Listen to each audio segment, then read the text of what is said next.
Good morning, everybody. Excuse me. Well, I'm not on the lake today. Me and Garvis and old Ruckers has come up here to the mountains, and we're gonna hang out. And after a while, we're gonna have some friends up. Maybe play some bocce and pitch some horseshoes. Just enjoy the outdoors. And so we come up here, we're in the Wilson Creek area,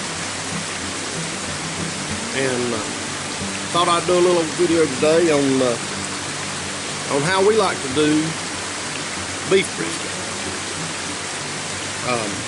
Now, I'm not doing a competition beef brisket. It's gonna be a good one.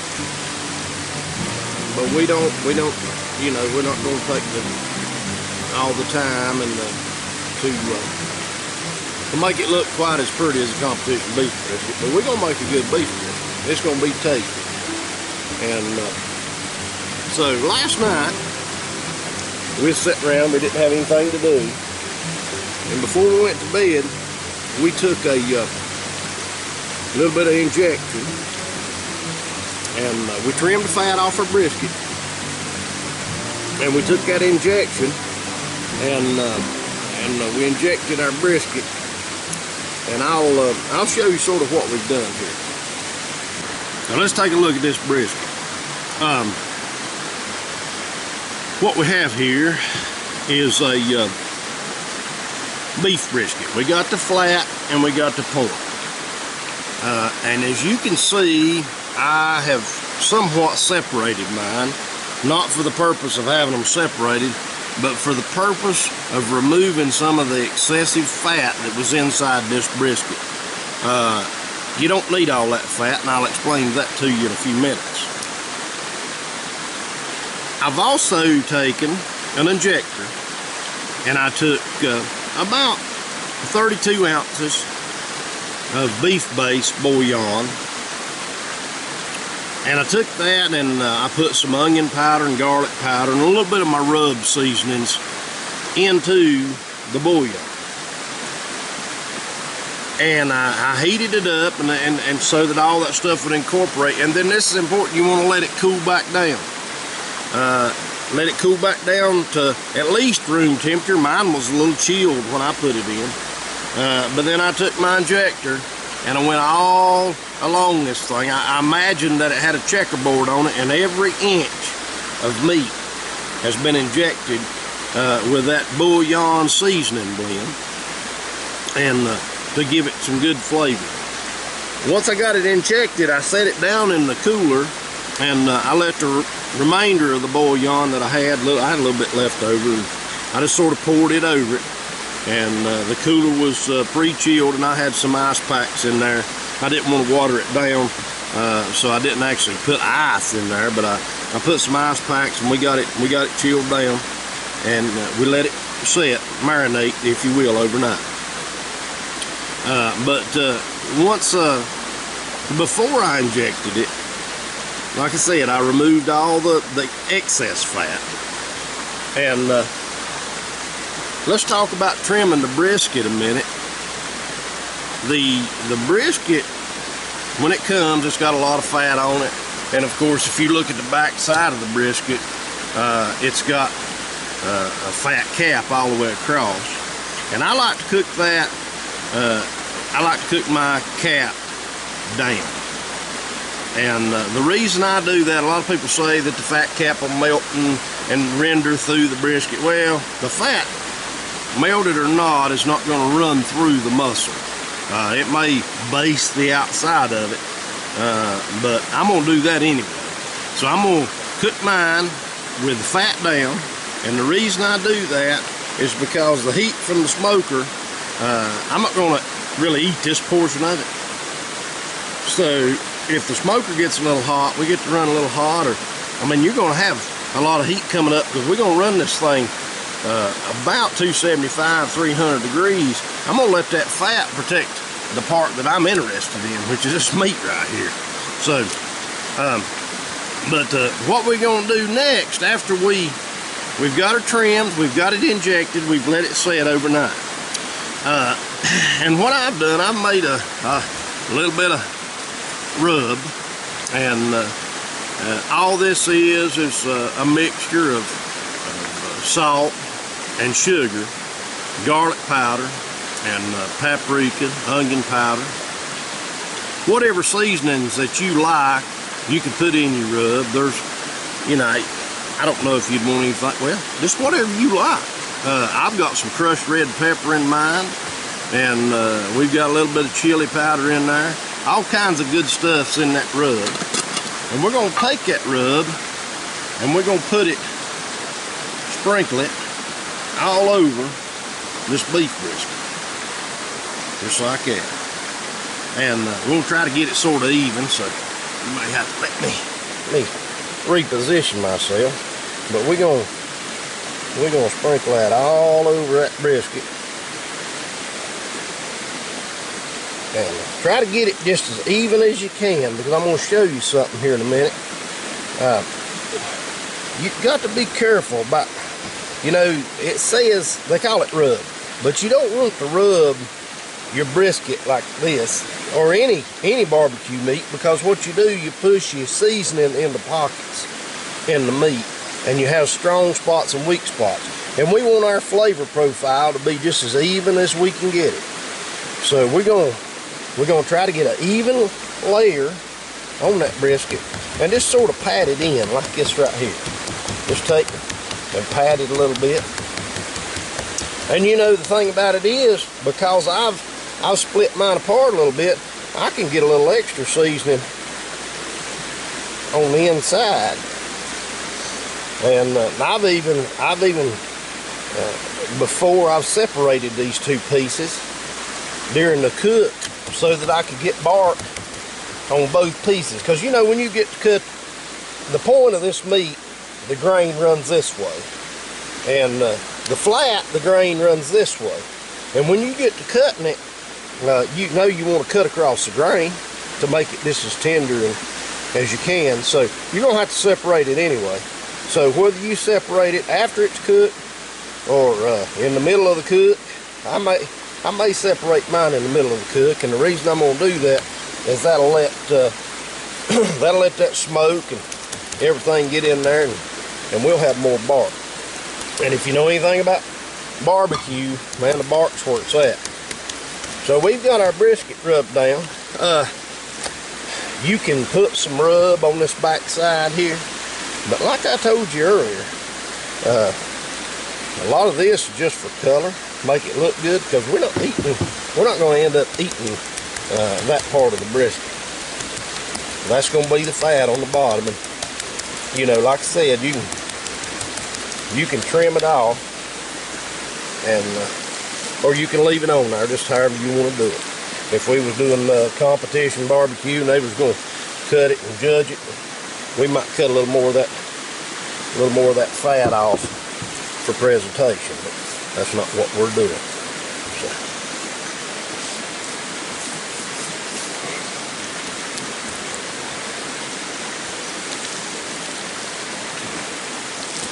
All right, so there you have it.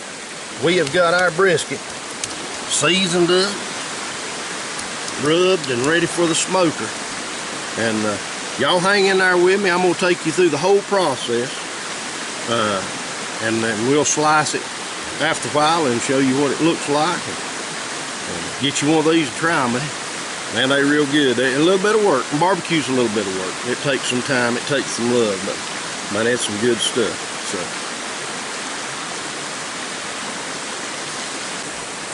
all right, guys, so we got our brisket ready to go on. We've got it trimmed, and we got it rubbed down with seasoning. Like I said, it marinated overnight, and we injected it. So let's go down here and take a look at our old smoker, and I'll explain to you how it works. And it's just something that we throw together. But we've used it, we've cooked many years, we've cooked a lot of meat on this whole thing. And you can make you one. There ain't a whole lot to a smoker. You can go you can go out and buy you a smoker, just however you want to do it. But let's go down here and take a look at the big pig, what we call it, meat forge or whatever. But let's go down here and take a look at the smoker up here at camp.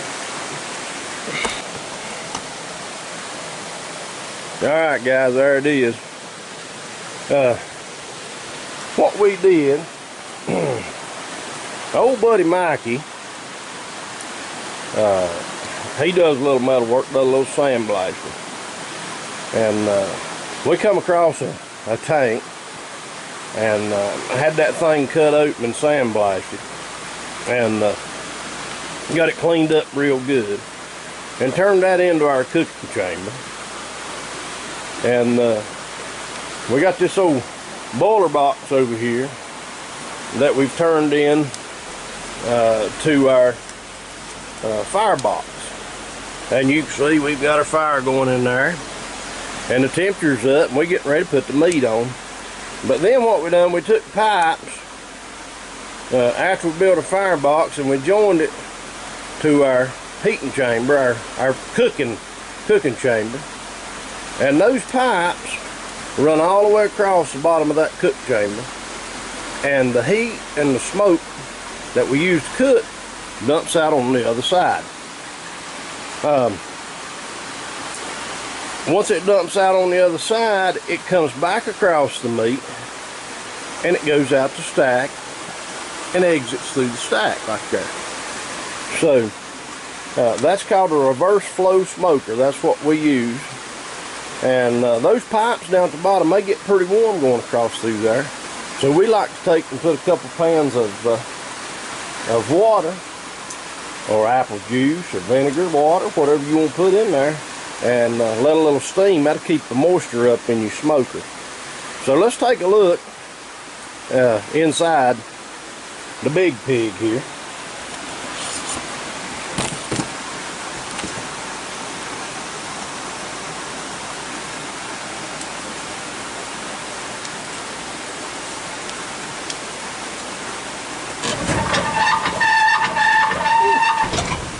Oh, she's ready to cook. So check that out. You talk about having a lot of cooking service, man, you can do it on that. We got rack all the way across, and we got sheet metal in there in the bottom to catch our drippings, keep it easier to clean, you know, when we don't have pans on there. But that's basically what we got. So let's go get this brisket, throw it on there. We'll get this started. All right, guys, here we go. So we got a brisket. She's ready to go on. We got a water pan over there. We're gonna add some water to that. We're gonna just take this old brisket and we're gonna lay it directly right here on the rack, just like that. And we'll straighten it out. Make sure that our point and our flat is married back together like they come on the cow. So we got that ready. Got our smoker fired up. It was about 325 degrees when I opened it up a while ago. And we're going to let it come back up between 275 and 300. This is the old wood-fired smoker, so it ain't got no dials and gadgets and gizmos. So we cook ours the old-fashioned way. At any rate,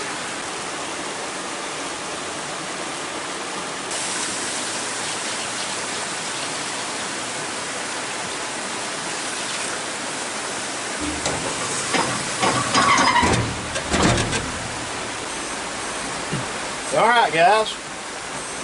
Well, we've had this thing on here probably about an hour and 45 minutes, something like that. And it's starting to get some good color to it. We basted it a couple times. I took some of the bouillon that I had and mixed a little seasoning with it. And what I'm gonna do, I don't have my spritzer with me. When you do brisket like this, you don't want to, I've got a mop, but you don't want to mop it because you'll rub all your seasoning off of it. So what I'm going to do today, I'm going to sort of improvise. I'm going to take, I got me a jug with some juice in it, and I'm just going to take and just sort of sling it on there. And like I said, that way I'm not going to knock any of my, well, I ain't going to brush all my rub off. We don't want that. But you do want to do this a couple times throughout the cook process, and that way everything stays good and moist. You don't want it to dry out. So we're going to close her up. We'll check back on it here in just a little bit. Alright guys, it's been about 2 hours and 15 minutes on this brisket. And it's time for what you would typically do, what you call a wrap. We've got, well, let me just show you. We've got some good color on that thing. And so what we're going to do now, we're going to take, and I've got a pot that I use. It's an old granite wire pot that I'm going to slide this brisket down in. And I may have to separate the flat from the point to get it in there. But I'm going to put that brisket inside this granite wire roasting pan, put it back on here, and we're going to take that thing up to 205 degrees. Now you can just pull it off and wrap it at this point. Wrap it in aluminum foil, put it back on here, and but we're going to use that granite wire container to put ours in, because I want to collect all the juices from now to the end of the cook that's dripping out of that, all that au jus that's dripping out of that brisket. I want to collect that because I'll use that to baste, and I'll also use that to dip my slices in when we're finished cooking. So let me get this container right quick. Alright guys, so I got it down in there. I had to push it just a little bit and put a temperature probe in it. You can see that it's not done. But now we're going to finish the cook process. If it closed up, we've got all the smoke on it that we want. And so we're going to wrap the top of that foil, and we're ready to go. We're well on our way to delicious brisket. All right, guys, we pulled our brisket off the pit. It reached the internal temperature of 205 degrees. We got a little thermometer we stuck in there, and we got 204, 205 degrees. Now, what I'm going to do, I'm going to go the extra step, and I'm going to let this brisket rest. And y'all need to do that too, because what it's going to do, it's going to allow the brisket to reabsorb some of the moisture that it's lost during the cooking process. And I put it in a pan so that it can do that. But it's going to reabsorb the moisture, and it's going to finish cooking, and the temperature is going to drop probably to 165, 175 degrees. But it's going to be, it's going to be amazing. But let me show you what I've got. I've got mine down in this cooler, and what I'm going to do, I'm going to leave the lid on, and I'm going to put the lid on this cooler, and we're just going to let it sit here probably about 2 to 4 hours somewhere. If you can leave it 4 hours, if you can wait that long, that's what I'd recommend. But we'll probably eat ours in probably 2.5 or 3 hours, but we're going to let it absorb some of that moisture, some of that au jus. Going to get back in that brisket, and here in just a little bit we'll cut it and we'll show you what it looks like.